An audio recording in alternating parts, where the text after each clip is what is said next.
ಮಾಡುತ್ತಿದ್ದೀಯೆ. ಗಂಜಿಯಲ್ಲ, ಗಂಜಿಯ ತಿಳಿಯೂ ಸಾಕು. ಪುನಃ ಸ್ವಯಂವರವನ್ನು ನೆರವೇರಿಸಿ ಕುಂದಿನ ಅರಮನೆಯ ದಾಸದಾಸಿಯರನ್ನು ದೂಷಿಸ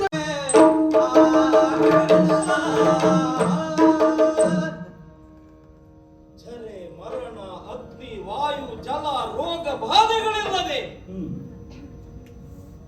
ಹೀಗೆ ಇರುತ್ತೇನೆಂದರೆ ನನಗೆ ಮರಣವೇ ಇಲ್ಲವೇ? ಈ ವಿರೂಪ ಶಾಶ್ವತವೇ?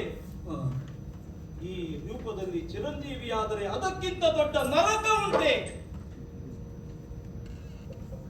ದೇಹವನ್ನು ಹೊತ್ತು ನಾವು ಸಾಗಲಾರೆವು. ಆದರೆ ಅಂತಃಸತ್ವ ಎನ್ನುವುದು ಅದನ್ನ ಹೇಗೆ ಸಾಧ್ಯವಾಗಿಸುತ್ತದೆ ಹೇಳು? ಆಹಾ, ಮಣಬಾರದಷ್ಟು ದೇಹವನ್ನ ನಾನೇ ನಳ ಸಕಲ ದುರಿತಗಳಿಗೆ ಈಡಾದಂತಹ ದುರಂತ ನಾಯಕ